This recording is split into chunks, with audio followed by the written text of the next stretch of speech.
ദൈവ തിരുനാമത്തിന് മഹത്വമുണ്ടാകട്ടെ. ഏവർക്കും ഹെർമിറ്റ്സ് ടോക്സിലേക്ക് സ്വാഗതം. ഇത് ഹെർമിറ്റ്സ് ടോക്സിന്റെ 1276 ദിവസം.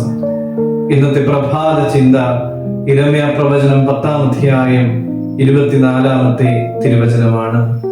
യഹോവേ, ഞാൻ ഇല്ലാതെയായി പോകാതെ ഇരിക്കേണ്ടതിന് കോപത്തോടെയല്ല ന്യായത്തോടെ അത്രേ എന്നെ ശിക്ഷിക്കണമേ.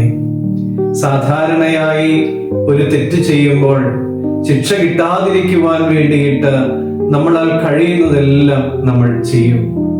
പക്ഷേ യിരെമ്യാവ് ഇവിടെ വ്യത്യസ്തമായ ഒരു പ്രാർത്ഥന നടത്തുകയാണ്.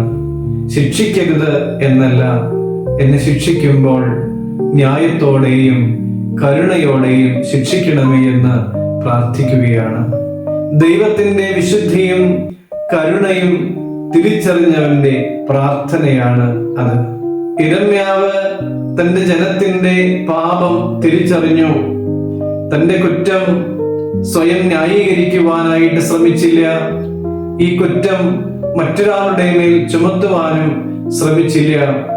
യഥാർത്ഥമായ മാനസാന്തരം ആരംഭിക്കുന്നത് ഞാൻ തെറ്റ് ചെയ്തു എന്ന് സമ്മതിക്കുന്നിടത്താണ്.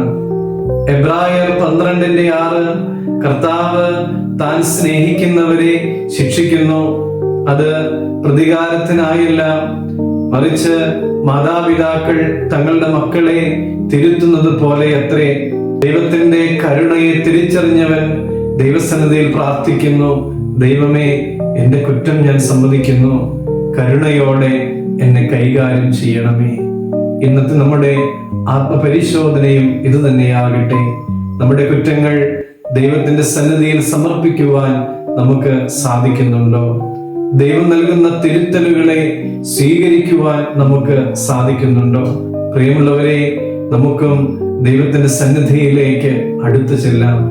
ദൈവത്തിന്റെ കരുണയെ തിരിച്ചറിഞ്ഞിട്ട്, ദൈവമേ, ഞാൻ തെറ്റ് ചെയ്തു പോയി, കരുണയോടെ എന്നെ കൈകാര്യം ചെയ്യണമേ എന്ന് നമുക്കും പ്രാർത്ഥിക്കാം. ദൈവം എല്ലാവരെയും അനുഗ്രഹിക്കട്ടെ.